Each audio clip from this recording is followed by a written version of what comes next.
पाद पंकज बंदन पाद पंकज बंदन सिमरो अंगद दोख निकंदन दोख निकंदन अमरदास गुर हृदय ध्यामो हृदय ध्यामो श्री गुरु रामदास गुण गावो श्री गुरु रामदास गुण गावो गुरु अर्जन विघ्नन के नाशक विघ्नन के नाशक गुरु हर गोबिंद शुभ मत प्रकाशक शुभ मत प्रकाशक गुरु हर राय नमो कर जोरी नमो कर जोरी गुरु हर कृष्ण मनाए बहोरी मनाए बहोरी तेग बहादुर परम कृपाला जी परम कृपाला गुरु गोविंद सिंह विशाला गुरु गोविंद सिंह विशाला तरो तरापुर पुन पुन सीसा जी पुन पुन सीसा बंदों बार बार जगदीशा बंदों बार बार जगदीशा साहिब श्री गुरु ग्रंथ साहिब महाराज जी की पावन पवित्र हजूरी अंदर जुड़ बैठी साध संगत जी आप जी संध्या वेले दे दीवाना दे अंदर साहिब श्री गुरु नानक देव जी महाराज जी दे पावन जीवन की जो विचार चल रही है इतिहासक विचारां दे नाल सांझ पाउण दे लई जुड़ बैठे हो। कल आप जी ने ये श्रवण किया सी साहिब श्री गुरु नानक देव जी महाराज जी ने बाबा श्री चंद जी ने कहा है महाराज साहिब जी तुसी घर की वस्तु बाहर दे छड्डी है और अपने पिता की जायदाद कोई भी पुत्र नहीं चाहेगा वो किते बाहर चली जाए पर तुसी भाई लहणा जी को घर की गुरता गद्दी दे दी है सानू हुण कौन पूजेगा साडी रोटी किवें चलेगी और नाल दी नाल कहिंदे ने ये फिर सानू नहीं तुहाडे नाम नूं लाज लग्या करेगी गुरु नानक दे पुत्रां कोल किसी चीज़ की कमी है सो इस करके साहिब जी महाराज जी कहिंदे ने कहंदे भाई जिहड़ा गुरु पीर हुंदा है ਉਹਦੇ ਦੇ घर ਦੇ ਕੁੱਤਿਆਂ ਨੂੰ ਹੀ ਖੈਰ नहीं मुकदी ਤੇ ਤੁਸੀਂ ਤੇ मेरे तन तो जन्म लिया है मेरे तुसी नाती पुत्र हो मेरे तुसी बिंदी पुत्र हो सो इस करके ਤੁਹਾਨੂੰ कभी भी जिंदगी में रोटी की पानी की धाम की धन की घर की परिवार की कमी नहीं रहेगी ਤੁਹਾਡੇ कोल भी बहुत कुछ होएगा। सो आओ जिमें हुण अगे की कथा चलती है बड़े प्यार सत्कार दे नाल श्रवण करिए। कथा आरंभ करन तो पहला गुरु जी वालों बख्शे हुए मूल गुर मंत्र दे नाल सांझ पा के कथा आरंभ करते हैं जी। सतनाम श्री वाहिगुरु साहिब जी चौपई दिपत तेज ਮੁਖ ਕਾਂਤ ਵਿਸਾਲੀ, ਬਾਲ ਅੰਸ ਮਾਲੀ ਯੁੱਧ ਲਾਲੀ। ਮਹਾਰਾਜ ਜੀ ਕਹਿਣ ਲੱਗੇ, ਕਹਿੰਦੇ ਅਸਲ 'ਚ ਸਾਹਿਬ ਸ੍ਰੀ ਗੁਰੂ ਨਾਨਕ ਪਾਤਸ਼ਾਹ ਮਹਾਰਾਜ ਜੀ ਦਾ ਚਿਹਰਾ, ਉਹਨਾਂ ਦੇ ਚਿਹਰੇ ਤੇ ਵਿਸ਼ਾਲ ਸੁੰਦਰਤਾ ਪ੍ਰਕਾਸ਼ਮਾਨ ਹੋ ਰਹੀ ਹੈ। ਬਾਲ ਅਵਸਥਾ ਭਾਵ ਚੜ੍ਹਦੇ ਸੂਰਜ ਦੀ ਲਾਲੀ ਵਰਗਾ। ਜਿਵੇਂ ਅਸੀਂ ਵੇਖਦੇ ਹਾਂ ਜਦੋਂ ਸੂਰਜ ਸਵੇਰੇ ਚੜ੍ਹਦਾ ਹੈ, ਚੜ੍ਹਨ ਤੋਂ ਪਹਿਲਾਂ ਆਕਾਸ਼ ਲਾਲ ਹੋਇਆ ਹੁੰਦਾ ਹੈ, ਜਿਵੇਂ ਉਸ ਸਮੇਂ ਸੂਰਜ ਦੀ ਲਾਲੀ ਹੁੰਦੀ ਹੈ। ਇਸ ਤਰੀਕੇ ਦਾ ਚਿਹਰਾ ਸਾਹਿਬ ਸ੍ਰੀ ਗੁਰੂ ਨਾਨਕ ਦੇਵ ਜੀ ਮਹਾਰਾਜ ਜੀ ਦਾ ਹੈ। ਗਿਆਨ ਕਿਰਨ ਤੇ ਰਹਿਓ ਪ੍ਰਕਾਸੇ, ਸੇਵਕ ਰਿਤ ਅਰਬਿੰਦ ਵਿਕਾਸੇ। ਜਿਵੇਂ ਸੂਰਜ ਦੇ ਵਿੱਚ ਕਿਰਨਾਂ ਹੁੰਦੀਆਂ ਨੇ ਤੇ ਉਹਨਾਂ ਕਿਰਨਾਂ ਦੇ ਪੈਣ ਦੇ ਨਾਲ ਕਮਲ ਖਿਲ ਜਾਂਦਾ ਹੈ, ਐਵੇਂ ਸਮਝੋ ਗੁਰੂ ਦੇ ਸਾਹਿਬ ਜੀ ਦੇ ਚਿਹਰੇ ਦੇ ਵਿੱਚੋਂ ਜਿਹੜੀਆਂ ਕਿਰਨਾਂ ਨੇ ਉਹ ਗਿਆਨ ਦੀਆਂ ਕਿਰਨਾਂ ਪੈ ਰਹੀਆਂ ਨੇ। ਉਹ ਜਿਹੜੀਆਂ ਗਿਆਨ ਦੀਆਂ ਕਿਰਨਾਂ ਹਨ, ਉਹਨਾਂ ਦੇ ਨਾਲ ਜਿਹੜੇ ਸਿੱਖ ਨੇ ਉਹ ਚਮਕ ਰਹੇ ਹਨ। ਸਿੱਖਾਂ ਦਾ ਜਿਹੜਾ ਜ਼ਿੰਦਗੀ ਦੇ ਵਿੱਚ ਉਹਨਾਂ ਦਾ ਅੰਦਰ ਦਾ ਭਲਾ ਹੋਣਾ ਹੈ, ਉਹਨਾਂ ਦੀ ਅਧਿਆਤਮਿਕ ਅਵਸਥਾ ਹੈ, ਉਹ ਦਿਨ ਪ੍ਰਤੀ ਦਿਨ ਵੱਧ ਰਹੀ ਹੈ। ਭਰੇ ਕਿਰਪਾ ਰਸ ਨਯਨ ਰਸੀਲੇ, ਹਿਤ ਉਪਕਾਰ ਸੁਸ਼ੀਲ ਛਬੀਲੇ। ਮਹਾਰਾਜ ਜੀ ਦੇ ਨੈਣ ਹਮੇਸ਼ਾ ਰਸ ਦੇ ਨਾਲ ਭਰੇ ਰਹਿੰਦੇ ਨੇ, ਔਰ ਐਵੇਂ ਸਮਝੋ ਗੁਰੂ ਜੀ ਦੇ ਨੈਣ ਹਮੇਸ਼ਾ ਕਿਰਪਾ ਦ੍ਰਿਸ਼ਟੀ ਹੀ ਕਰਦੇ ਹਨ। ਸਭ ਦਿਸ ਦੇਖਤ ਕਰਤ ਕਿਰਤਾਰਥ, ਦਰਸਹਿ ਬ੍ਰਿੰਦ ਪਾਏ ਪਰਮਾਰਥ। ਮਹਾਰਾਜ ਜੀ ਜਿਹੜੀ ਦਿਸ਼ਾ ਵੱਲ ਵੀ ਵੇਖਦੇ ਨੇ, ਜਿਸ ਦੇ ਵੱਲ ਵੀ ਨਿਗਾਹ ਮਾਰਦੇ ਨੇ, ਉਹ ਕਿਰਤਾਰਥ ਹੋ ਜਾਂਦਾ ਹੈ। ਉਹਨੂੰ ਜ਼ਿੰਦਗੀ ਵਿੱਚ ਚਾਰ ਪਦਾਰਥ ਮਿਲ ਜਾਂਦੇ ਨੇ ਅਤੇ ਉਹਨੂੰ ਦੁਨੀਆ ਦੇ ਪਰਮਾਰਥ ਦੀ ਸੋਝੀ ਪ੍ਰਾਪਤ ਹੁੰਦੀ ਹੈ। ਦੁਨੀਆ ਤੇ ਉਹਦਾ ਕੰਮ ਕੀ ਹੈ, ਇਸ ਪ੍ਰਕਾਰ ਦੀ ਸੋਝੀ ਉਸ ਮਨੁੱਖ ਨੂੰ ਪ੍ਰਾਪਤ ਹੁੰਦੀ ਹੈ ਜਿਸ ਦੇ ਵੱਲ ਗੁਰੂ ਮਿਹਰ ਦੀ ਨਜ਼ਰ ਦੇ ਨਾਲ ਤੱਕ ਲੈਂਦਾ ਹੈ। ਤਿਸ ਖਿਨ ਬੁੱਢੇ ਦ્વੈ ਕਰ ਜੋਰੇ, ਦ੍ਰਿਸ਼ਟ ਲਾਏ ਪਦ ਪੰਕਜ ਓਰੇ। ਉਸ ਸਮੇਂ ਬਾਬਾ ਬੁੱਢਾ ਜੀ ਨੇ ਦੋਵੇਂ ਹੱਥ ਜੋੜ ਲਏ ਤੇ ਦੋਵੇਂ ਹੱਥ ਜੋੜ ਕੇ ਮਹਾਰਾਜ ਸਾਹਿਬ ਜੀ ਬਾਬਾ ਬੁੱਢਾ ਜੀ ਦੋਵੇਂ ਹੱਥ ਜੋੜ ਕੇ ਮਹਾਰਾਜ ਜੀ ਵੱਲ ਤੱਕਦੇ ਹਨ।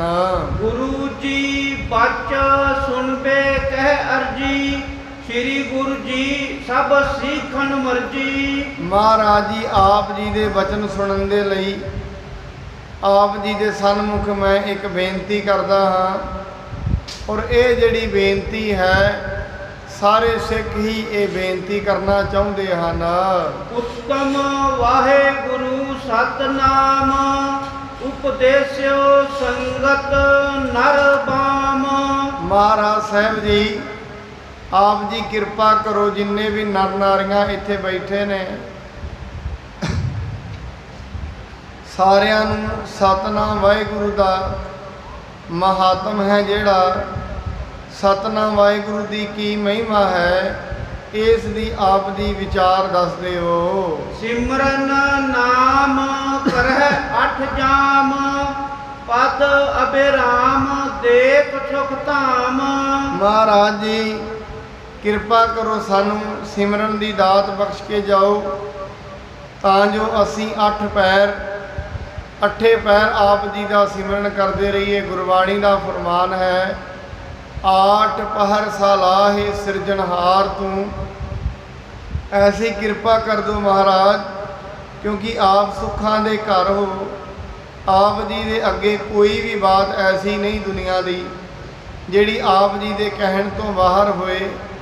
ਆਪ ਜੀ ਇਹ ਕਿਰਪਾ ਕਰੋ, ਜਿੰਨੀਆਂ ਵੀ ਸੰਗਤਾਂ ਬੈਠੀਆਂ ਹਨ ਸਭ ਨੂੰ ਸਤਨਾਮ ਵਾਹਿਗੁਰੂ ਦਾ ਜਾਪ ਦੱਸਦੇ ਹੋ। ਸ੍ਰੀ ਮੁਖ ਤੇ ਇਸ ਅਰਥ ਜਤਾਰਤ, ਸੇਵਕ ਸੁਣੈ ਸੋ ਹੋਏ ਕਿਰਤਾਰ। ਮਹਾਰਾਜ ਆਪ ਜੀ ਆਪਣੇ ਮੁਖ ਤੋਂ ਸੁੰਦਰ ਬਚਨ ਸੁਣਾਓ, ਕਿਉਂਕਿ ਆਪ ਜੀ ਦੇ ਬਚਨ ਸੁਣ ਕੇ ਸਾਰੀ ਸੰਗਤ ਕਿਰਤਾਰਥ ਹੋ ਜਾਏਗੀ। ਅੰਤ ਸਮੇਂ ਕੋ ਦਰਸ ਤੁਮਾਰਾ, ਤਥਾ ਬਚਨ ਕੋ ਅਬਹਿ ਵਿਚਾਰਾ। ਸਾਹਿਬ ਜੀ ਇਹ ਤੁਹਾਡਾ ਅੰਤ ਸਮੇਂ ਦਾ ਹੀ ਦਰਸ਼ਨ ਹੈ।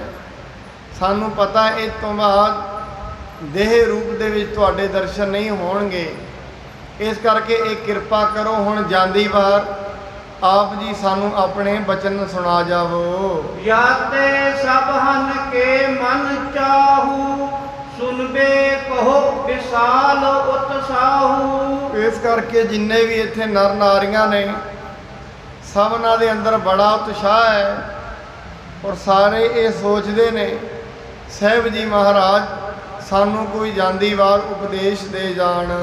ਕਿਰਪਾ ਕਰੋ ਸਭ ਪਰ ਸ੍ਰੀ ਗੁਰ ਜੀ, ਪੂਰੋ ਸਰਬ ਲਾਲਸਾ ਔਰ ਜੀ। ਇਸ ਕਰਕੇ ਗੁਰੂ ਮਹਾਰਾਜ ਜੀ ਇਹ ਸਾਰਿਆਂ ਤੇ ਕਿਰਪਾ ਕਰ ਜਾਓ। ਸਾਰਿਆਂ ਦੇ ਦਿਲ ਦੀ ਇਹ ਲਾਲਸਾ ਹੈ, ਸਾਰਿਆਂ ਦੇ ਮਨ ਦੀ ਇਹ ਮਨਸਾ ਹੈ। ਆਪ ਜੀ ਇਹ ਕਿਰਪਾ ਕਰੋ ਸਾਰਿਆਂ ਨੂੰ ਆਪ ਜਾਂਦੀ ਵਾਰੀ ਉੱਤਮ ਉਪਦੇਸ਼ ਦੇ ਕੇ ਕਿਰਤਾਰਥ ਕਰ ਦੇਵੋ। ਇਸ ਪ੍ਰਕਾਰ ਸੁਣ ਕੇ ਸ਼ੁਭ ਬਾਨੀ, ਅਰ ਸਿੱਖਨ ਮਨ ਕੀ ਗਤ ਜਾਨੀ। ਇਸ ਪ੍ਰਕਾਰ ਦੀ ਬਾਬਾ ਬੁੱਢਾ ਜੀ ਤੋਂ ਬਾਣੀ ਸੁਣ ਕੇ ਸਾਹਿਬ ਜੀ ਮਹਾਰਾਜ ਜੀ ਨੇ ਸਾਰੇ ਸਿੱਖਾਂ ਦੇ ਦਿਲ ਦੀ ਭਾਵਨਾ ਨੂੰ ਵੀ ਜਾਣ ਲਿਆ ਹੈ। ਸਮ ਅੰਮ੍ਰਿਤ ਕੇ ਗਿਰਾ ਰਸਾਲਾ, ਕਹਿ ਸ੍ਰੀ ਨਾਨਕ ਪਰਮ ਕਿਰਪਾਲਾ। ਮਹਾਰਾਜ ਜੀ ਜਿਨ੍ਹਾਂ ਦੀ ਬਾਣੀ ਅੰਮ੍ਰਿਤ ਦੇ ਸਮਾਨ ਹੈ, ਜਿਹੜੇ ਵੀ ਮਨੁੱਖ ਇਸ ਬਾਣੀ ਨੂੰ ਸੁਣ ਕੇ ਅੰਦਰ ਪਹੁੰਚਾ ਲੈਂਦੇ ਨੇ ਉਹਨਾਂ ਨੂੰ ਜ਼ਿੰਦਗੀ ਦੇ ਅੰਦਰ ਅਮਰ ਪਦਵੀ ਪ੍ਰਾਪਤ ਹੁੰਦੀ ਹੈ। ਗੁਰਬਾਣੀ ਕਹਿੰਦੀ ਹੈ ਜੇ ਕੋ ਖਾਵੈ ਜੇ ਕੋ ਪੁੰਚੈ ਤਿਸ ਕਾ ਹੋਏ ਉਧਾਰੋ। ਗੁਰੂ ਦੇ ਬਚਨਾਂ ਨੂੰ ਜਦੋਂ ਕੋਈ ਸੁਣਦਾ ਹੈ, ਸੁਣ ਕੇ ਆਪਣੇ ਹਿਰਦੇ ਵਿੱਚ ਟਿਕਾ ਲੈਂਦਾ ਹੈ, ਉਹਦਾ ਇਹ ਦੁਨੀਆ ਦੇ ਉਧਾਰ ਹੁੰਦਾ ਹੈ। ਉਹ ਮਨੁੱਖ ਨੂੰ ਦੁਨੀਆ ਦੇ ਦੁੱਖ ਸੁੱਖ ਨਹੀਂ ਵਿਆਪਦੇ। ਕਿਉਂ? ਕਿਉਂਕਿ ਉਹਨੂੰ ਗਿਆਨ ਹੋ ਜਾਂਦਾ ਹੈ। ਦੁੱਖ ਸੁੱਖ ਵਿਆਪਣ ਨਾ ਦਾ ਕਾਰਨ ਇਹ ਹੈ ਉਹਨੂੰ ਗਿਆਨ ਹੋ ਜਾਂਦਾ ਹੈ। ਦੁੱਖਾਂ ਸੁੱਖਾਂ ਨੂੰ ਉਹ ਸਮਝ ਲੈਂਦਾ ਹੈ, ਹਰੇਕ ਚੀਜ਼ ਨੂੰ ਉਹ ਬਰਾਬਰ ਸਮਝਦਾ ਹੈ। ਦੋਹਰਾ ਸਤਿਨਾਮ ਸ੍ਰੀ ਵਾਹਿਗੁਰੂ ਸੁਨੋ, ਅਰਥ ਇਸ ਕੇਰ। ਮਹਾਰਾਜ ਜੀ ਕਹਿੰਦੇ ਫਿਰ ਹੁਣ ਧਿਆਨ ਦੇ ਨਾਲ ਸਤਨਾਮ ਵਾਹਿਗੁਰੂ ਦੇ ਆਪ ਜੀ ਅਰਥ ਸੁਣੋ। ਜਿਸ ਕੇ ਸਿਮਰਨ ਅਧਿਕ ਫਲ, ਮਿਟੇ 84 ਫੇਰ। ਹੁਣ 84 ਦਾ ਜੇ ਫੇਰ ਕਿਸੇ ਨੂੰ ਪਿਆ ਹੋਏ ਇਹਦਾ ਫਲ ਮਹਾਰਾਜ ਦੱਸਦੇ ਨੇ। ਸਤਨਾਮ ਵਾਹਿਗੁਰੂ ਜਪਣ ਦਾ ਇਹ ਫਲ ਹੈ। ਜੇ ਕਿਸੇ ਨੂੰ 84 ਦਾ ਗੇੜ ਪਿਆ ਤੇ ਸਾਰਿਆਂ ਨੂੰ ਤਾਂ ਹੀ ਤੇ ਜਨਮ ਹੋਇਆ। 84 ਦੇ ਗੇੜ ਤੋਂ ਸਤਨਾਮ ਵਾਹਿਗੁਰੂ ਦਾ ਜਾਪ ਕੱਢ ਦਿੰਦਾ ਹੈ। ਕਿਉਂ? ਜਿਉਂ-ਜਿਉਂ ਮਨੁੱਖ ਵਾਹਿਗੁਰੂ ਵਾਹਿਗੁਰੂ ਬੋਲਦਾ ਹੈ, ਇਸ ਦੇ ਅੰਦਰ ਵਾਹਿ ਕਰਦਿਆਂ ਅਚਰਜਤਾ ਪੈਦਾ ਹੋ ਜਾਂਦੀ ਹੈ। ਜਿਉਂ-ਜਿਉਂ ਅਚਰਜਤਾ ਪੈਦਾ ਹੁੰਦੀ ਹੈ, ਮਨੁੱਖ ਨੂੰ ਪਰਮੇਸ਼ਰ ਦੀ ਹਸਤੀ ਦਾ ਪਤਾ ਲੱਗਦਾ ਹੈ। ਪਰਮੇਸ਼ਰ ਕੌਣ ਹੈ ਤੇ ਮੇਰੀ ਉਹਦੇ ਅੱਗੇ ਕੀ ਹਸਤੀ ਹੈ। ਇਸ ਦੁਨੀਆ ਤੇ ਪਰਮੇਸ਼ਰ ਕਿੱਥੇ ਵਸਦਾ ਹੈ ਤੇ ਉਹਦੇ ਸਨਮੁਖ ਮੇਰੀ ਹਸਤੀ ਕੀ ਹੈ। ਉਹ ਵਾਹਿਗੁਰੂ ਕੀ ਕਰ ਸਕਦਾ ਹੈ, ਉਹਦੇ ਸਨਮੁਖ ਮਨੁੱਖ ਦੀ ਹਸਤੀ ਕੀ ਹੈ। ਐਸਾ ਗਿਆਨ ਮਨੁੱਖ ਨੂੰ ਵਾਹਿਗੁਰੂ ਦਾ ਸ਼ਬਦ ਜਪ ਕੇ ਹੋ ਜਾਂਦਾ ਹੈ। ਸੋਈਆ ਗੋਤਮ ਨਾਮ ਅਗਿਆਨ ਮਹਾਨ ਕੋ, ਪਾਏ ਬੰਧਾਨ ਸਦੀਵ ਝਰੂ। ਮਹਾਰਾਜ ਜੀ ਕਹਿੰਦੇ ਨੇ ਵਾਹਿਗੁਰੂ ਜਿਹੜਾ ਸ਼ਬਦ ਹੈ, ਜਿਹੜਾ ਗੱਗਾ ਸ਼ਬਦ ਹੈ, ਇਹਦਾ ਮਤਲਬ ਹੈ ਅਗਿਆਨ। ਸੋ ਜਿਹਨੂੰ ਅਗਿਆਨ ਹੋਏ, ਔਰ ਜਿਉਂ-ਜਿਉਂ ਅਗਿਆਨ ਹੁੰਦਾ ਹੈ, ਅਗਿਆਨ ਦੀ ਇੱਕ ਨਿਸ਼ਾਨੀ ਹੈ, ਜਿਉਂ-ਜਿਉਂ ਅਗਿਆਨ ਵਧੇਗਾ ਬੰਧਨ ਵੱਧਦੇ ਜਾਣਗੇ। ਬੰਧਨਾਂ ਦਾ ਮਤਲਬ ਪਾਪ ਵੱਧਦੇ ਜਾਣਗੇ, ਮਾੜੇ ਕਰਮ ਵੱਧਦੇ ਜਾਣਗੇ। ਮਾੜੇ ਕਰਮ ਦਾ ਭਾਵ ਕੀ ਹੈ? ਇਹ ਨਹੀਂ ਕੋਈ ਮਨੁੱਖ ਮਾੜੇ ਕਰਮ ਕਰੇ ਨਾ, ਮਤਲਬ ਇਹ ਹੈ ਉਹ ਗੁਰੂ ਦੇ ਦਰ ਤੋਂ ਦੂਰ ਹੁੰਦਾ ਜਾਏਗਾ। ਭਾਵੇਂ ਗਲਤ ਨਾ ਵੀ ਕਰੇ ਘਰ 'ਚ, ਪਰ ਜਿਹੜਾ ਗੁਰਦੁਆਰੇ ਨਹੀਂ ਆ ਰਿਹਾ, ਗੁਰੂ ਦੀ ਬੇਈਮਾਨੀ ਸੁਣ ਰਿਹਾ, ਗੁਰੂ ਦੇ ਬਚਨਾਂ ਤੇ ਤੁਰ ਨਹੀਂ ਰਿਹਾ, ਉਹ ਮਾੜੇ ਹੀ ਕਰਮਾਂ 'ਚ ਪਿਆ ਹੋਇਆ, ਭਾਵੇਂ ਉਹ ਕੁਝ ਕਰੇ ਭਾਵੇਂ ਨਾ। ਇਸ ਕਰਕੇ ਵਾਹਿਗੁਰੂ ਜੀ ਗੁਰੂ ਨਾਨਕ ਸਾਹਿਬ ਕਹਿੰਦੇ ਨੇ ਗੱਗੇ ਅਰਥ ਦਾ ਮਤਲਬ ਹੈ ਅਗਿਆਨ। ਤੇ ਜਿਉਂ-ਜਿਉਂ ਅਗਿਆਨ ਵੱਧਦਾ ਹੈ ਮਨੁੱਖ ਦੇ ਜ਼ਿੰਦਗੀ ਦੇ ਅੰਦਰ ਬੰਧਨ ਵੱਧਦੇ ਹੀ ਜਾਂਦੇ ਹਨ। ਦੇਹ ਅਨੇਕ ਧਰੇ ਜਨਮੇ ਮ੍ਰਿਤ ਸੰਕਟ ਹੋਤ ਵਿਸਾਲ ਸਰੂ। ਜਦੋਂ ਮਨੁੱਖ ਨੂੰ ਅਗਿਆਨ ਪੈ ਜਾਂਦਾ ਹੈ, ਅਗਿਆਨ ਦਾ ਮਤਲਬ ਇਹ ਹੈ ਜੋ ਸੱਚ ਹੈ ਉਹਨੂੰ ਝੂਠ ਸਮਝ ਲੈਣਾ, ਤੇ ਜੋ ਝੂਠ ਹੈ ਉਹਨੂੰ ਸੱਚ ਸਮਝ ਲੈਣਾ।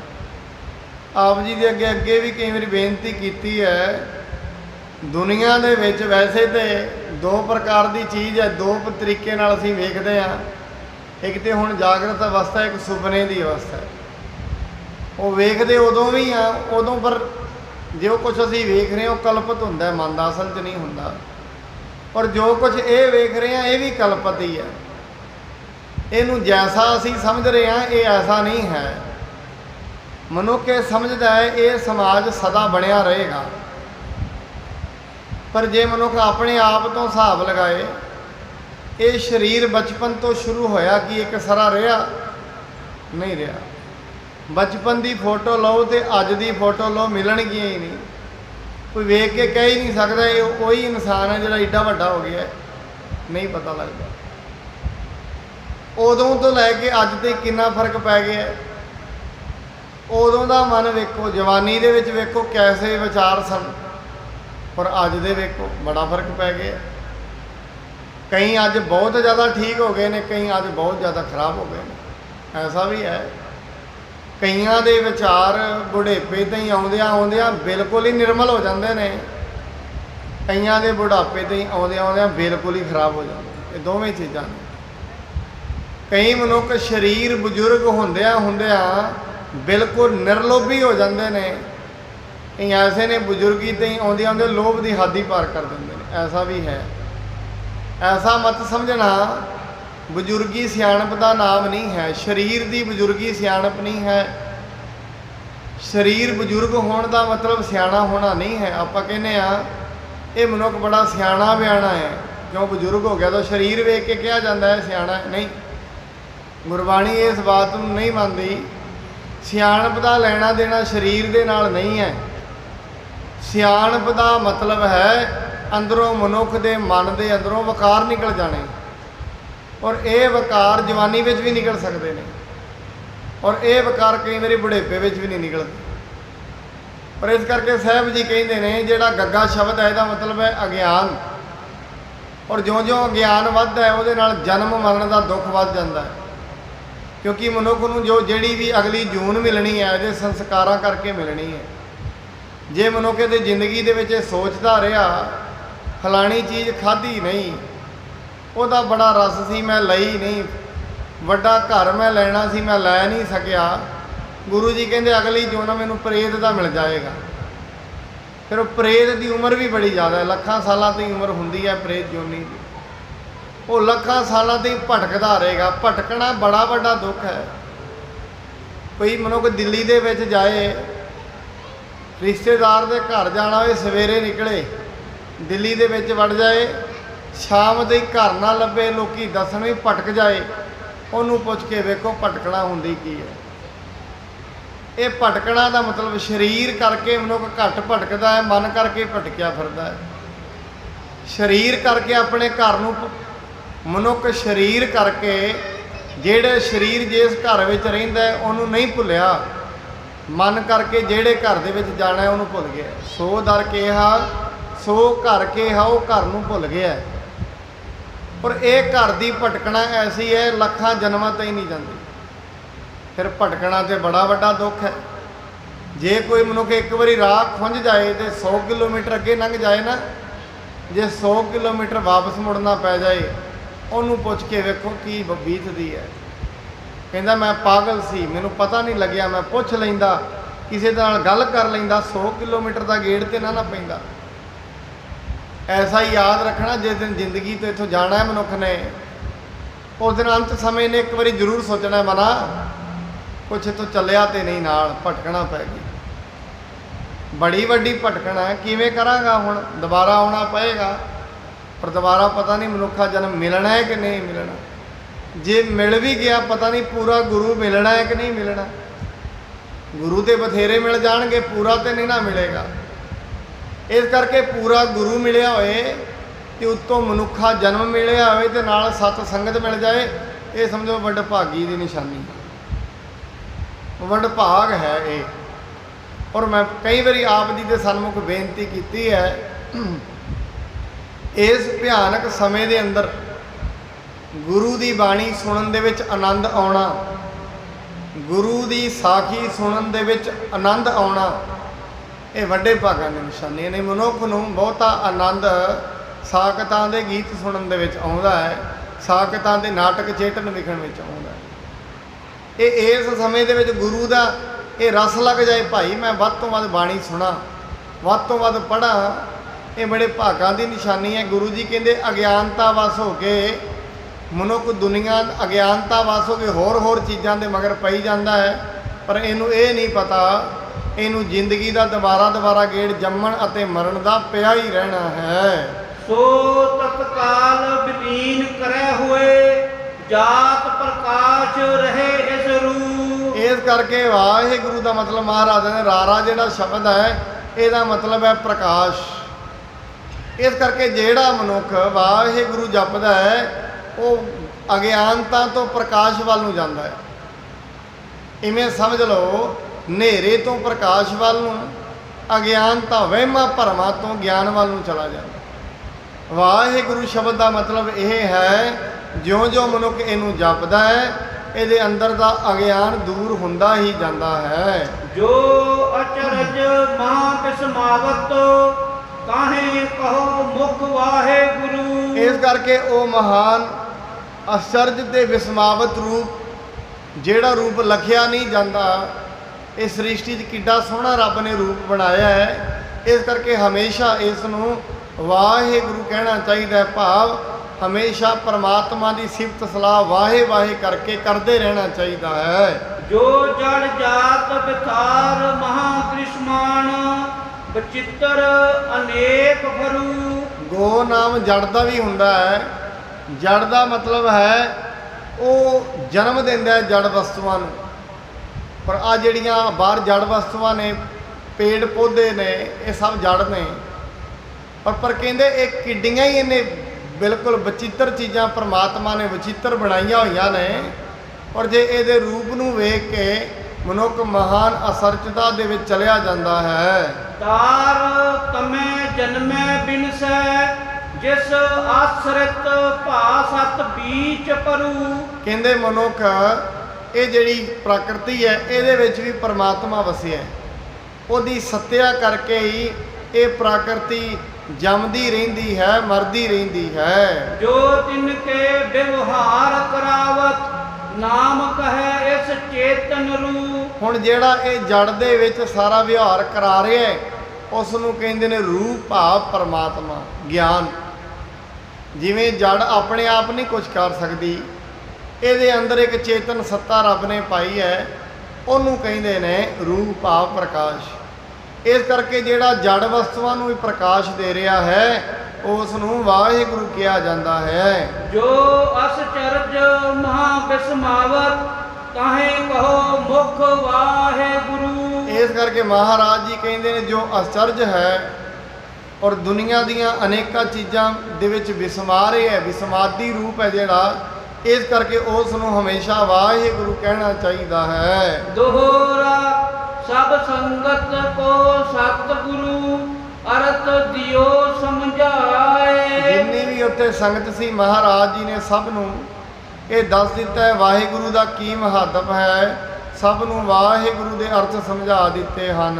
ਨਿਸਬਾਸੁਰ ਸਿਮਰੋ ਇਸੇ ਉੱਤਮ ਪਦ ਲਿਹੁ ਪਾਏ। ਗੁਰੂ ਨਾਨਕ ਸਾਹਿਬ ਜੀ ਕਹਿੰਦੇ ਨੇ ਇਸ ਕਰਕੇ ਦਿਨ ਅਤੇ ਰਾਤ ਇਹ ਵਾਹਿਗੁਰੂ ਸ਼ਬਦ ਨੂੰ ਜਪਦੇ ਰਹੋ। ਇਹਨੂੰ ਜਪਦਿਆਂ ਜਪਦਿਆਂ ਮਨੁੱਖ ਉੱਤਮ ਪਦਵੀ ਪਾ ਲੈਂਦਾ ਹੈ। ਬਣਾਇਓ ਅਸ਼ਟਕ ਅਰਥ ਕੋ ਵਾਹਿਗੁਰੂ ਸਤਨਾਮ। ਮਹਾਰਾਜ ਜੀ ਨੇ 8 ਅੱਖਰਾਂ ਦਾ ਬਣਾਇਆ ਹੈ ਵਾਹਿਗੁਰੂ ਸਤਨਾਮ। 4 ਅੱਖਰ ਨੇ ਸਤਨਾਮ ਦੇ ਤੇ 4 ਹੀ ਅੱਖਰ ਨੇ ਵਾਹਿਗੁਰੂ ਦੇ। ਸੋ ਇਹ ਜਿਹੜਾ ਸ਼ਬਦ ਹੈ ਸਤਨਾਮ ਵਾਹਿਗੁਰੂ, ਇਹ 8 ਅੱਖਰਾਂ ਦਾ ਬਣਿਆ ਹੋਇਆ ਹੈ। ਨਿਤ ਪ੍ਰਤ ਪੜ੍ਹੇ ਜੋ ਪ੍ਰੇਮ ਕਰ, ਨਾਠੇ ਗੁਰੂ ਪ੍ਰਣਾਮ।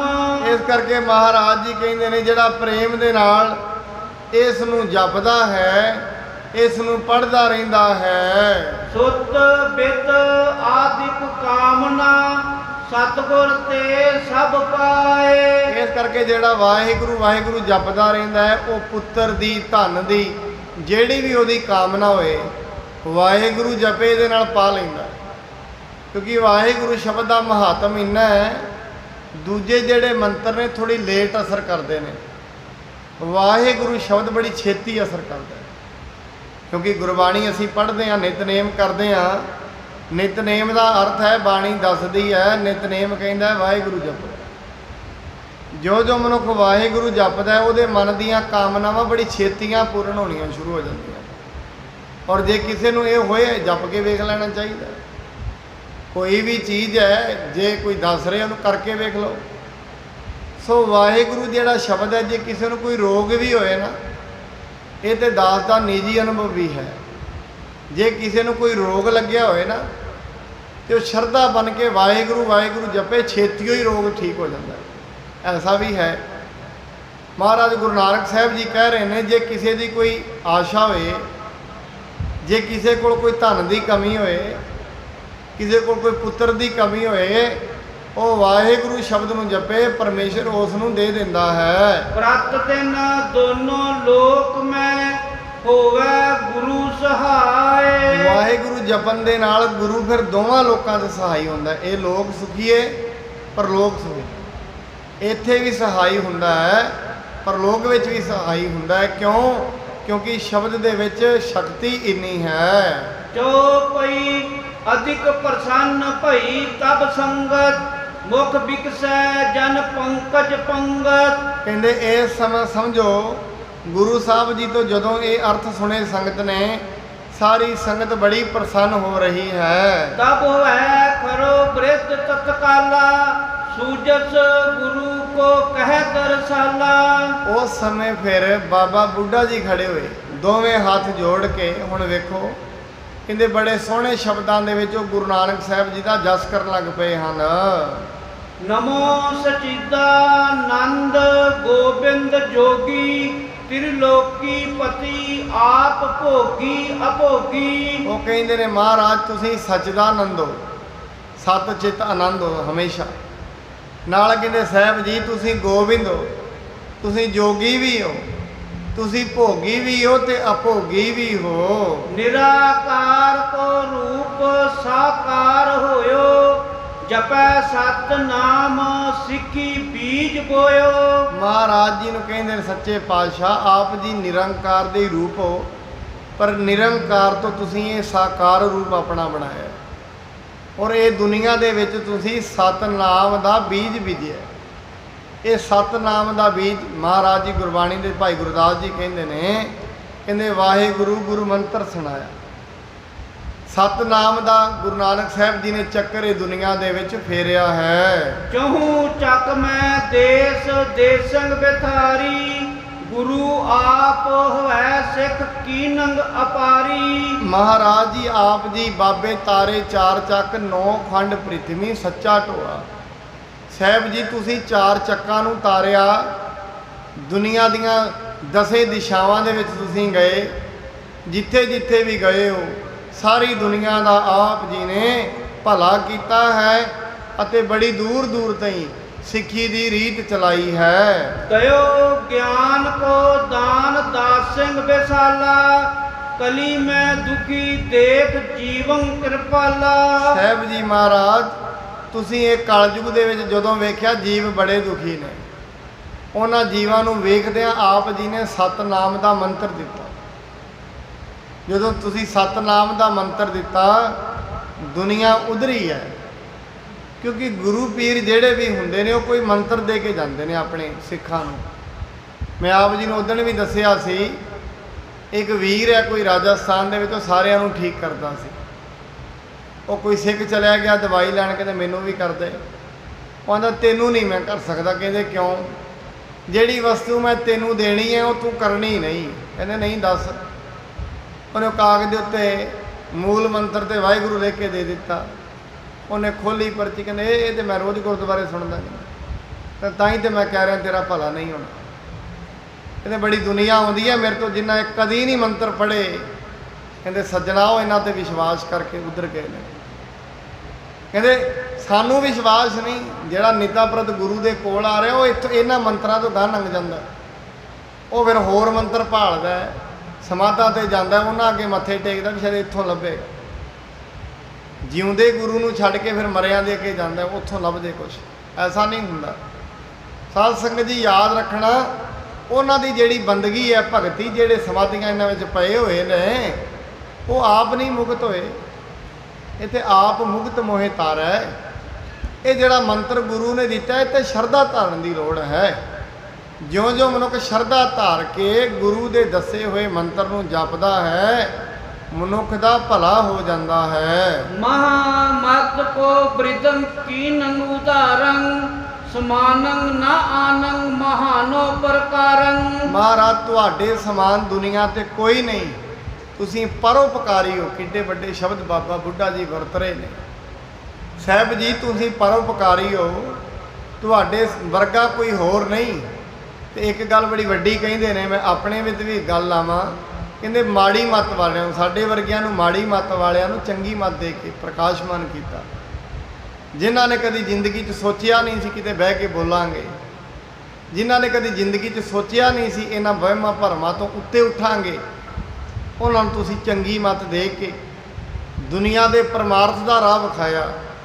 ਦੁਨੀਆ ਵਿੱਚ ਸਚਾਈ ਕੀ ਹੈ, ਝੂਠ ਕੀ ਹੈ, ਇਸ ਦਾ ਰਾਹ ਆਪ ਜੀ ਨੇ ਵਿਖਾਇਆ ਹੈ। ਅਹੋ ਰੂਪ ਸਾਖੀ ਬਸੋ ਦੇਹ ਸਾਰੇ ਅਕਰਤਾ ਅਭੁਗਤਾ ਸੰਯੁਕਤਾ ਵਿਚਾਰੇ। ਮਹਾਰਾਜ ਤੁਸੀਂ ਸਾਰੇ ਸਰੀਰਾਂ ਵਿੱਚ ਵਸ ਰਹੇ ਹੋ। ਉਹ ਗੁਰੂ ਦੇ ਸਿੱਖ ਨੂੰ ਗੁਰੂ ਵਿਖ ਰਿਹਾ ਹੈ। ਤੁਸੀਂ ਸਾਰੇ ਸਰੀਰਾਂ ਵਿੱਚ ਵਸ ਰਹੇ ਹੋ। ਤੁਸੀਂ ਅਕਰਤਾ ਹੋ, ਕਰਨ ਵਾਲੇ ਵੀ ਹੋ ਪਰ ਨਹੀਂ ਕਰਨ ਵਾਲੇ ਵੀ ਹੋ। ਸਦਾ ਦੀਨ ਬੰਧੂ ਸਰਨੰਗ ਮਹਾਨੇ ਜਪੇ ਨਾਮ ਜੋ ਆਪ ਕੋ ਪ੍ਰੇਮ ਨਠਾਨੇ। ਮਹਾਰਾਜ ਤੁਹਾਡੀ ਸ਼ਰਨ ਵਿੱਚ ਜੋ ਵੀ ਆਉਂਦਾ ਹੈ ਤੁਸੀਂ ਉਹਦੀ ਝੱਟ ਬਾਂਹ ਫੜ ਲੈਂਦੇ ਹੋ। ਦੀਨ ਬੰਧੂ ਹੋ ਤੁਸੀਂ। ਕੋਈ ਦੀਨ ਕਰਕੇ ਗੁਰੂ ਦੇ ਸਾਹਮਣੇ ਆਏ, ਦੀਨ ਬੰਧੂ ਹੋ ਤੁਸੀਂ। ਜੇ ਕੋਈ ਦੀਨ ਕਹਿ ਕੇ ਮਹਾਰਾਜ ਮੇਰੇ ਵੱਸ ਦਾ ਹੁਣ ਕੁਝ ਨਹੀਂ ਦੁਨੀਆ 'ਚ, ਸਾਰੇ ਦਰਵਾਜ਼ੇ ਮੇਰੇ ਲਈ ਦੁਨੀਆ ਦੇ ਬੰਦ ਹੋ ਗਏ ਨੇ, ਇੱਕ ਤੁਹਾਡਾ ਹੀ ਦਰਵਾਜ਼ਾ ਖੁੱਲ੍ਹਾ 24 ਘੰਟੇ, ਕਿਰਪਾ ਕਰੋ ਤੁਸੀਂ ਦੀਨ ਬੰਧੂ ਮੇਰੇ ਤੇ ਰਹਿਮਤ ਕਰੋ। ਕਹਿੰਦੇ ਜੇ ਪ੍ਰੇਮ ਕਰਕੇ ਕੋਈ ਤੁਹਾਡਾ ਨਾਮ ਜਪ ਲਏ, ਪ੍ਰੇਮ ਕਰਕੇ ਤੁਹਾਡੀ ਸ਼ਰਨ ਦੇ ਵਿੱਚ ਕੋਈ ਆ ਜਾਂਦਾ ਹੈ, ਤਿਸੇ ਹਾਥ ਦੇ ਅੰਤ ਲੇਵੋ ਬਚਾਈ ਨਿਜੰਗ ਦਾਸ ਕੇ ਆਪ ਹੋਵੋ ਸਹਾਈ। ਆਪ ਜੀ ਫਿਰ ਉਹਨੂੰ ਹੱਥ ਦੇ ਕੇ ਬਚਾ ਲੈਂਦੇ। ਹਾਥ ਦੇ ਰਾਖੈ ਆਪਣੇ ਕੋ। ਮਹਾਰਾਜ ਜੀ ਬਾਣੀ ਇੱਕ ਔਖੀ ਘੜੀ ਨਾ ਦੇਖਣ ਦੇਈ ਆਪਣਾ ਬਿਰਦ ਸਮਾਤੇ। ਹਾਥ ਦੇ ਰਾਖੈ ਆਪਣੇ ਕੋ ਸਾਸ ਸਾਸ ਪ੍ਰਤ ਪਾਲੇ। ਬਾਣੀ ਇਹ ਕਹਿੰਦੀ ਹੈ ਜਿਹਦੇ ਨਾਲ ਰੱਬ ਪ੍ਰੇਮ ਕਰਦਾ ਉਹਨੂੰ ਹੱਥ ਦੇ ਕੇ ਰੱਖ ਲੈਂਦਾ। ਇਹਦਾ ਮਤਲਬ ਇਹ ਨਹੀਂ ਕਈ ਵਾਰੀ ਰੱਬ ਦਾ ਪਿਆਰਾ ਆਪਣੀ ਮੌਜ ਵਿੱਚ ਵੀ ਹੁੰਦਾ। ਜਿਵੇਂ ਸਾਹਿਬ ਸ਼੍ਰੀ ਗੁਰੂ ਤੇਗ ਬਹਾਦਰ ਮਹਾਰਾਜ ਜੀ ਚਾਹੁੰਦੇ ਤੇ ਕੀ ਔਕਾਤ ਸੀ ਔਰੰਗਜ਼ੇਬ ਵਰਗਿਆਂ ਦੀ। ਇੱਕ ਧਰਤੀ ਦੇ ਕਣ ਦੇ ਸਮਾਨ ਨਹੀਂ ਸੀ ਔਰੰਗਜ਼ੇਬ, ਜਿੰਨੀ ਬੰਦਗੀ ਮੇਰੇ ਗੁਰੂ ਤੇਗ ਬਹਾਦਰ ਸਾਹਿਬ ਨਿਰੰਕਾਰ ਦੇ ਰੂਪ। ਇੱਕ ਕਣ ਦੇ ਸਮਾਨ ਨਹੀਂ ਸੀ ਔਰੰਗਜ਼ੇਬ। ਜੇ ਗੁਰੂ ਸਾਹਿਬ ਚਾਹੁੰਦੇ ਇਹ ਦੁਨੀਆ ਦੇ ਸੂਰਜ ਆਕਾਸ਼ ਨੂੰ ਮਿਟਾ ਸਕਦੇ ਸੀ। ਇੰਨਾ ਬਲ ਗੁਰੂ ਤੇਗ ਬਹਾਦਰ ਸਾਹਿਬ ਸੀ। ਅੱਜ ਵੀ ਹੈ। ਆਪਣੇ ਦਾਸਾਂ ਨੂੰ ਅੱਜ ਤਾਈਂ ਉਹਨਾਂ ਦੀਆਂ ਅਰਦਾਸਾਂ ਬੇਨਤੀਆਂ ਜਿਹੜੇ ਸੁਣਦੇ ਨੇ, ਤੇ ਉਦੋਂ ਕੀ ਉਹਨਾਂ ਦੇ ਸਾਹਮਣੇ ਕੁਝ ਸੀ, ਪਰ ਨਹੀਂ, ਉਹ ਅਕਾਲ ਪੁਰਖ ਦੇ ਹੁਕਮ ਵਿੱਚ ਹੁੰਦਾ। ਕਈ ਵਾਰੀ ਸੇਵਕ, ਕਈ ਵਾਰੀ ਅਕਾਲ ਪੁਰਖ ਦਾ ਸੇਵਕ, ਅਕਾਲ ਪੁਰਖ ਉਹਦੀ ਇੱਜ਼ਤ ਰੱਖਦਾ ਹੈ। ਕਿਉਂ? ਉਹਨੇ ਦੁਨੀਆ ਨੂੰ ਵੀ ਵਿਖਾਉਣਾ ਹੁੰਦਾ ਵੀ ਰੱਬ ਹੈ। ਕਈ ਵਾਰੀ ਉਹਨਾਂ ਦੇ ਕੋਲ ਚਮਤਕਾਰ ਤਾਂ ਕਰਵਾਉਂਦਾ ਦੁਨੀਆ ਨੂੰ ਵਿਖਾਉਂਦਾ ਹੈ। ਐਵੇਂ ਮਤ ਸਮਝਣਾ ਵੀ ਰੱਬ ਦੇ ਦਾਸ ਨੇ ਜਿਹੜੇ ਰੱਬ ਦੇ ਸੇਵਕ ਹਨ, ਉਹਨਾਂ ਦੇ ਕੋਈ ਅਜਮਤ ਸ਼ਕਤੀ ਨਹੀਂ ਹੁੰਦੀ। ਕਰਿਓ ਬੰਸ ਬੇਦਿਨ ਮੈਂ ਰੂਪ ਜੋਈ ਭਏ ਭਜੇ ਧਿਆਨ ਠਾਨੇ ਪਰੇ ਸਰਣ ਕੋਈ। ਮਹਾਰਾਜ ਜੀ ਤੁਸੀਂ ਬੇਦੀਆਂ ਦੀ ਕੁਲ ਦੇ ਅੰਦਰ ਆਪ ਜੀ ਨੇ ਪ੍ਰਕਾਸ਼ ਧਾਰਨ ਕੀਤਾ ਹੈ, ਤੇ ਆਪ ਜੀ ਦੀ ਸ਼ਰਨ ਦੇ ਵਿੱਚ ਕੋਈ ਆ ਕੇ ਆਪ ਜੀ ਦਾ ਧਿਆਨ ਧਰਦਾ ਹੈ। निश्चय गति परम पावै आनंदं नमो पाद पंजं बिलंदे मुकंदं। महाराज निश्चय कोई गावै को सुनै हर नामा चित लाए कहो कबीर संसा नहीं निसंशय। बाबा बुढ़ा जी कहते कोई शक नहीं महाराज आप जी का नाम कोई जपे कहो कबीर संसा नहीं अंत परम गत पाए।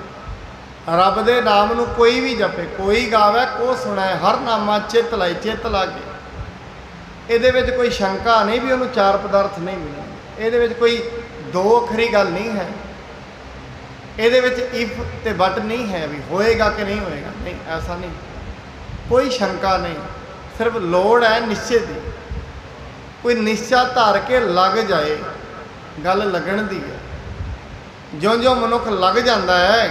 मैं आप जी ने कई बार एक कहानी सुनाई है कहते ने एक बांदर ते बांदरी दरख्त ते बैठे उन्होंने आकाशवाणी हुई कहते थले नदी दे विच छाल मारो राजा ते राणी बन जाओगे।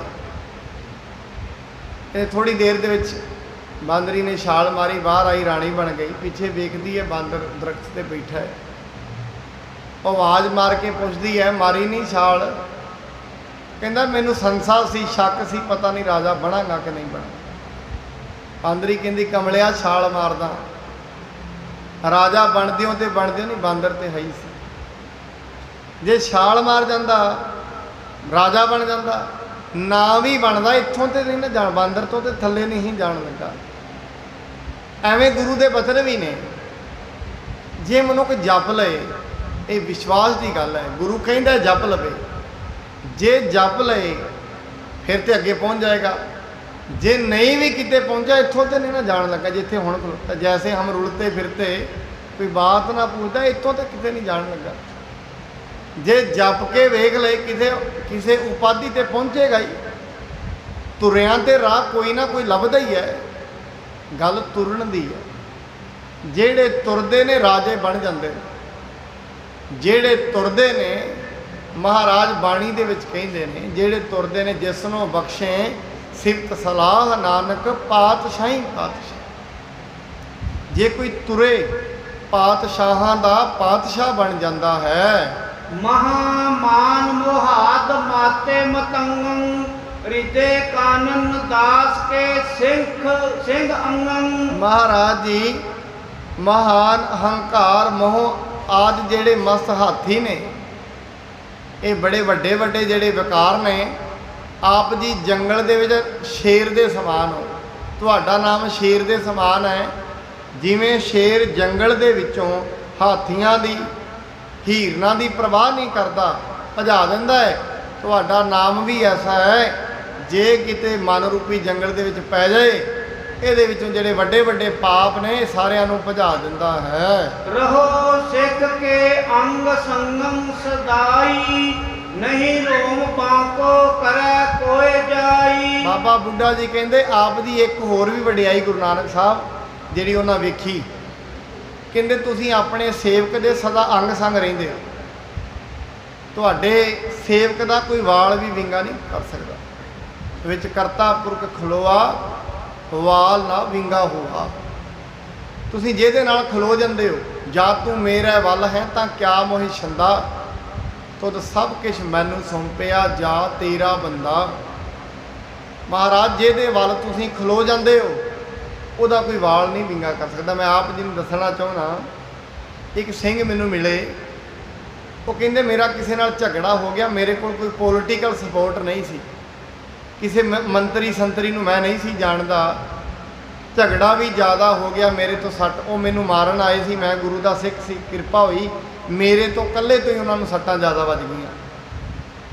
कहते जो सट्टां ज़्यादा वजियां कहते मैनू नाल दे कहण लगे तेरे कोल कोई है सपोर्ट कहते मेरे कोल है कहते किहदी कहते गुरु नानक दी।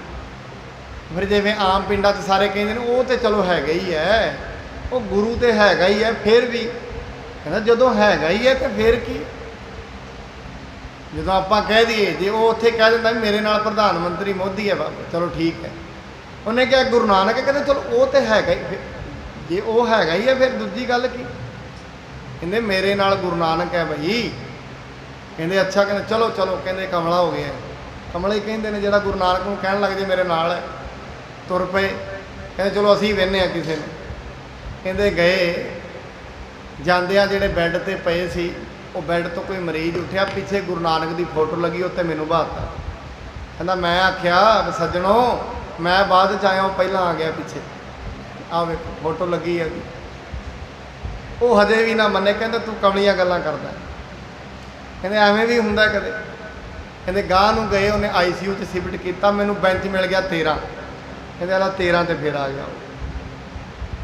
ਕਹਿੰਦੇ ਉੱਤੋਂ ਮੈਨੂੰ ਛੁੱਟੀ ਮਿਲੀ, ਮੈਂ ਥੱਲੇ ਉਤਰਿਆ ਹਸਪਤਾਲ 'ਚੋਂ। ਗਾਹ ਨੂੰ ਜਦੋਂ ਹਸਪਤਾਲ ਦੇ ਵਿੱਚ ਗਿਆ, ਕੋਈ ਉਦੋਂ ਭਜਨ ਲਾਲ ਕਿਤੇ CM ਸੀ। ਕਹਿੰਦੇ ਉਹਦਾ ਕੋਈ ਜਿਹੜਾ PA ਸੀ, ਉਹ ਕਿਤੇ ਮੇਰੇ ਨਾਲ ਪੜ੍ਹਿਆ, ਪਤਾ ਨਹੀਂ ਕਿਵੇਂ ਉਸ ਦਿਨ ਉੱਥੇ ਆ ਗਿਆ। ਕਹਿੰਦਾ ਕਿਵੇਂ ਭਾਈ? ਕਹਿੰਦੇ ਹੋਣਾ ਕੀ ਸੀ ਆ? ਕਹਿੰਦਾ ਇਹ ਤਾਂ ਗੱਲ ਹੀ ਕੋਈ ਨਹੀਂ, ਲੈ ਮੈਂ ਫੋਨ ਕਰਦਾ ਹੁਣ। ਕਹਿੰਦੇ ਉਹਨੇ ਫੋਨ ਕੀਤਾ, ਸਾਰਾ ਚੱਕਦਾ। ਕਹਿੰਦੇ ਇਹ ਗੱਲ ਹੈ। ਕਹਿੰਦੇ ਮੈਂ ਕੀ ਸਪੋਰਟ ਰੱਖੀ? ਕਹਿੰਦੇ ਤੇਰੀ ਸਪੋਰਟ ਕੋਈ ਹੈ? ਕਹਿੰਦੇ ਹੈ ਗੁਰੂ ਨਾਨਕ।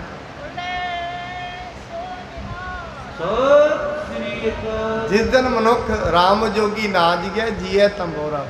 ਗੱਲ ਇਹ ਹੈ, ਜਿਸ ਦਿਨ ਸਿੱਧੇ ਹੋ ਕੇ ਵਿਸ਼ਵਾਸ ਦੀ ਗੱਲ ਅਸੀਂ ਕਰਾਂਗੇ ਨਾ, ਲੋਕੀ ਕਹਿਣਗੇ ਪਾਗਲ ਹੋ ਗਏ। ਸਮਾਜ ਐਵੇਂ ਥੋੜੀ ਨਾ ਚੱਲਦਾ। ਸਮਾਜ ਕਹਿੰਦਾ ਦੁਨੀਆ ਦੀ ਸਪੋਰਟ ਚਾਹੀਦੀ ਹੈ। ਮਹਾਰਾਜ ਜੀ ਕਹਿੰਦੇ ਜਾਂ ਤੂੰ ਮੇਰੇ ਵੱਲ ਹੈ ਤਾਂ ਕਿਆ ਮੋਹਿ ਸ਼ਿੰਦਾ, ਮੈਨੂੰ ਨਹੀਂ ਕੁਛ ਚਾਹੀਦਾ। ਸੱਚੇ ਪਾਤਸ਼ਾਹ ਤੂੰ ਮੇਰੇ ਵੱਲ ਖਲੋ, ਜਾਂ ਤੂੰ ਮੇਰੇ ਵੱਲ ਹੈ, ਤੂੰ ਮੇਰੇ ਵੱਲ ਖਲੋ ਜਾ, ਮੈਨੂੰ ਨਹੀਂ ਦੁਨੀਆ ਚਾਹੀਦੀ। ਪਰ ਜਿਹਦੇ ਵੱਲ ਜਾਮ ਗੁਰੂ ਹੋਏ ਵੱਲ, ਧਨੇ ਕਿਆ ਗਰਭ ਦੀਜੇ। ਜਾਮ ਗੁਰੂ ਹੋਏ ਵੱਲ, ਲੱਖ ਬਾਹੇ ਕਿਆ ਕੀਜੇ। ਲੱਖਾਂ ਬਾਹਾਂ ਹੋਣ ਕਿਸੇ ਕੋਲ। ਮੇਰੇ ਗੁਰੂ ਗ੍ਰੰਥ ਸਾਹਿਬ ਜੀ ਜਿਹਦੇ ਨਾਲ ਹੁੰਦੇ ਨੇ ਨਾ, ਲੱਖਾਂ ਬੁੱਧੀਮਾਨ ਕਿਸੇ ਵੱਲ ਖਲੋਤੇ ਹੋਣ, ਲੱਖਾਂ ਬਾਹਾਂ ਦਾ ਜ਼ੋਰ ਨਹੀਂ ਚੱਲਦਾ ਜਿੱਧਰ ਗੁਰੂ ਖਲੋਤਾ ਹੈ। ਮੈਂ ਆਪ ਜੀ ਨੂੰ ਦੱਸਣਾ ਚਾਹੁੰਦਾ, ਜਿੱਦਣ ਮਹਾਭਾਰਤ ਦਾ ਜੰਗ ਹੋਇਆ, ਦੁਰਯੋਧਨ ਗਿਆ ਸ਼੍ਰੀ ਕ੍ਰਿਸ਼ਨ ਜੀ ਦੇ ਕੋਲ, ਜਾ ਕੇ ਕਹਿੰਦਾ ਕ੍ਰਿਸ਼ਨ ਜੀ ਲੰਮੇ ਪਏ ਸਨ, ਅਰਜੁਨ ਵੀ ਖਲੋਤਾ ਹੈ। ਕਹਿੰਦੇ ਕੀ ਚਾਹੀਦਾ ਬਈ? ਕਹਿੰਦੇ ਮਹਾਰਾਜ ਜੰਗ ਹੋਣ ਲੱਗਿਆ ਹੈ ਮਹਾਭਾਰਤ ਦਾ, ਕੁਰੂਕਸ਼ੇਤਰ ਦੀ ਧਰਤੀ ਤੇ। ਕਹਿੰਦੇ ਪਤਾ ਹੈ। ਕਹਿੰਦੇ ਫਿਰ ਦੱਸੋ। ਕ੍ਰਿਸ਼ਨ ਜੀ ਕਹਿੰਦੇ ਨੇ ਦੋ ਚੀਜ਼ਾਂ ਨੇ, ਇੱਕ ਬੰਨੇ ਮੇਰੀ ਸੈਨਾ ਹੈ, ਇੱਕ ਬੰਨੇ ਮੈਂ, ਪਰ ਮੈਂ ਹਥਿਆਰ ਵੀ ਨਹੀਂ ਚੱਕਾਂਗਾ, ਇਹ ਵੀ ਮੇਰੀ ਵਚਨ ਹੈ। ਮੈਂ ਹਥਿਆਰ ਵੀ ਨਹੀਂ ਚੱਕੇਂਗੇ, ਹੈ ਵੀ ਇਕੱਲਾ, ਇੱਕ ਬੰਨੇ ਮੇਰੀ ਸੈਨਾ ਹੈ। ਦੱਸ ਵੀ ਦੁਰਯੋਧਨ ਪਹਿਲਾਂ ਤੂੰ ਆਇਆ, ਦੱਸ ਕੀ ਚਾਹੀਦਾ ਹੈ? ਕਹਿੰਦੇ ਮਹਾਰਾਜ ਮਨ 'ਚ ਵਿਚਾਰ ਕਰਦਾ, ਜਿਹਨੂੰ ਨਾ ਗੁਰੂ ਤੇ ਵਿਸ਼ਵਾਸ ਹੋਏ, ਜਿਹਨੂੰ ਕਿਸੇ ਗੁਰੂ ਪੀਰ ਪੈਗੰਬਰ ਤੇ ਨਾ ਵਿਸ਼ਵਾਸ ਹੋਏ, ਫਿਰ ਇਹ ਚੀਜ਼ ਮੰਗਦਾ ਜਿਹੜੀ ਦੁਰਯੋਧਨ ਨੇ ਮੰਗੀ ਹੈ। ਕਹਿੰਦੇ ਸੈਨਾ ਦਿਓ, ਬੰਦਿਆਂ ਨਾਲ ਜੰਗਾਂ ਜਿੱਤੀਆਂ ਜਾਂਦੀਆਂ ਨੇ। ਜਾਮ ਗੁਰੂ ਹੈ ਵੱਲ, ਲੱਖ ਬਾਹੇ ਕਿਆ ਕੀਤੇ। ਭਰਾਵਾਂ ਨਾਲ ਬਾਹਾਂ ਨਾਲ ਜੰਗਾਂ ਜਿੱਤੀਆਂ ਜਾਂਦੀਆਂ ਨੇ। ਐਵੇਂ ਕਮਲੀਆਂ ਗੱਲਾਂ ਥੋੜੀ ਨਾ ਨੇ, ਇਕੱਲਾ ਬੰਦਾ ਜੰਗ ਜਿਤਾ ਲੇਗਾ। ਅਰਜੁਨ ਤੂੰ ਕੀ, ਤੈਨੂੰ ਕੀ ਚਾਹੀਦਾ ਹੈ? ਕਹਿੰਦੇ ਸ਼੍ਰੀ ਕ੍ਰਿਸ਼ਨ ਜੀ ਤੁਸੀਂ ਆ ਜਾਓ ਮੇਰੇ ਵੱਲ, ਤੇ ਜਿਹਦੇ ਨਾਲ ਰੱਬ ਹੋ ਜਾਏ, ਜਿਹਦੇ ਵੱਲ ਗੁਰੂ ਹੋ ਜਾਏ, ਗੁਰੂ ਪੀਰ ਪੈਗੰਬਰ ਜਿਹਦੇ ਵੱਲ ਖਲੋ ਜਾਏ।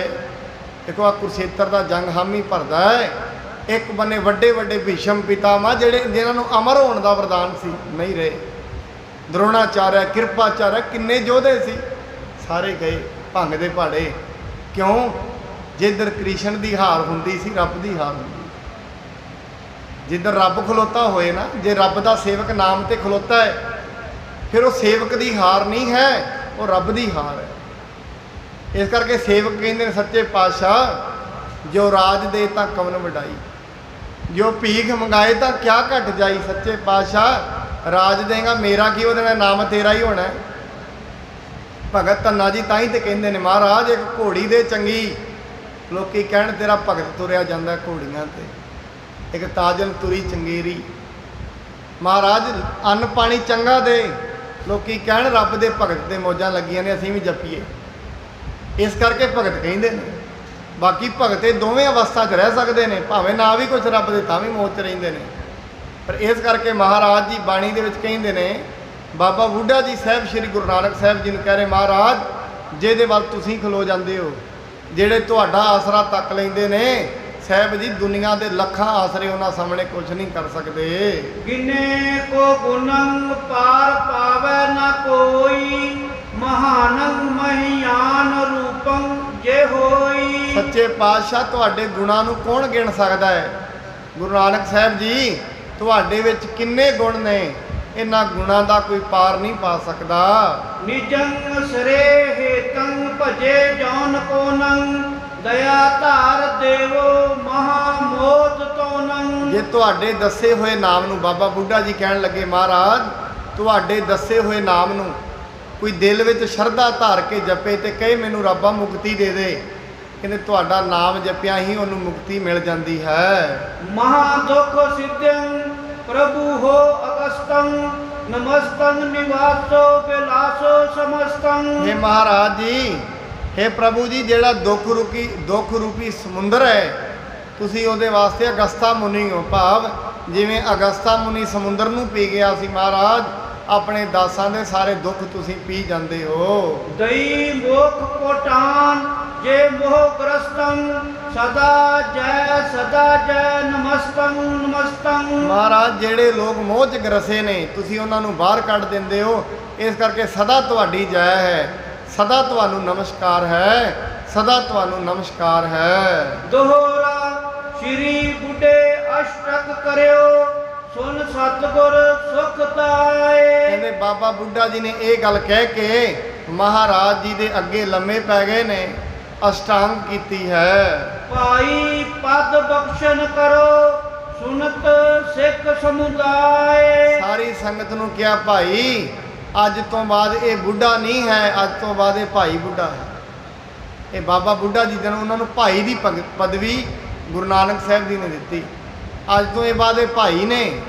ਮਹਾਰਾਜ ਜੀ ਨੂੰ ਜਿੱਦਣ ਗਏ ਨਾ, ਮਹਾਰਾਜ ਜਾ ਰਹੇ ਸੀ, ਕਹਿੰਦੇ ਮਹਾਰਾਜ ਜੀ ਨੇ ਕਦੇ ਵੀ ਆਪਣਾ ਚੇਲਾ ਨਹੀਂ ਕਿਸੇ ਨੂੰ ਕਿਹਾ। ਬਾਲਾ ਤੇ ਮਰਦਾਨਾ ਨਾਲ ਸਨ। ਕਿਸੇ ਸ਼ਹਿਨਸ਼ਾਹ ਨੇ ਪੁੱਛਿਆ ਰਾਹ ਦੇ ਵਿੱਚ, ਕਹਿੰਦੇ ਦੋਵੇਂ ਤੁਹਾਡੇ ਚੇਲੇ ਨੇ? ਕਹਿੰਦੇ ਨਹੀਂ। ਤੁਹਾਡੇ ਮਰੀਦ ਨੇ? ਕਹਿੰਦੇ ਨਹੀਂ। ਕਹਿੰਦੇ ਕੌਣ ਨੇ? ਕਹਿੰਦੇ ਮੇਰੇ ਭਾਈ ਨੇ, ਇਹ ਮੇਰੇ ਭਰਾ ਨੇ। ਏਡੀ ਵੱਡੀ ਪਦਵੀ ਗੁਰੂ ਬਖਸ਼ ਦਿੰਦਾ ਹੈ।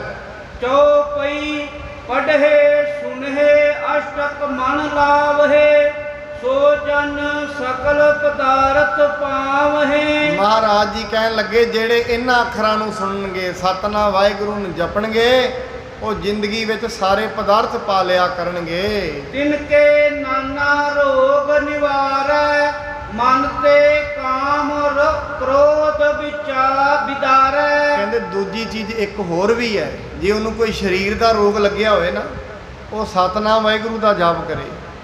ਸਤਨਾਮ ਵਾਹਿਗੁਰੂ ਦਾ ਜਾਪ ਸਰੀਰ ਦੇ ਰੋਗ ਨੂੰ ਵੀ ਠੀਕ ਕਰ ਦਿੰਦਾ ਹੈ ਤੇ ਮਨ ਦੇ ਵਿੱਚ ਜਿਹੜੇ ਕਾਮ ਕ੍ਰੋਧ ਦੇ ਜਿਹੜੇ ਰੋਗ ਲੱਗੇ ਹੋਏ ਨੇ ਇਹਨਾਂ ਨੂੰ ਵੀ ਦੂਰ ਭਜਾ ਦਿੰਦਾ ਹੈ। ਸੁਨ ਕਰ ਸਗਰੀ ਸੰਗਤ ਮੋਦਾ ਜੈ ਜੈ ਸ਼ਬਦ ਬਦਤ ਚਹੁ ਕੋਦਾ। ਇਹ ਜਿਹੜੇ ਇਹ ਸਾਰੀ ਵਾਰਤਾ ਸੁਣ ਕੇ ਜਿੰਨੀ ਸੰਗਤ ਸੀ ਸਾਰੀ ਖੁਸ਼ ਹੋ ਗਈ। ਕਰਤਾਰਪੁਰ ਸਾਹਿਬ ਦੀ ਸੰਗਤ ਬੈਠੀ ਹੈ, ਚਾਰੇ ਬੰਨੇ ਜੈ ਜੈਕਾਰ ਦੇ ਸ਼ਬਦ ਉਚਾਰ ਰਹੇ ਹਨ। ਮਹਾ ਮਹਾਤਮ ਸਤਿਗੁਰ ਕੇਰਾ ਦਰਸ਼ਨ ਕੋ ਦਰਸ਼ਤ ਚਹੁ ਫੇਰਾ। ਗੁਰੂ ਸਾਹਿਬ ਜੀ ਨੇ ਮਹਾਨ ਮਹਾਤਮ ਕੀਤਾ ਹੈ।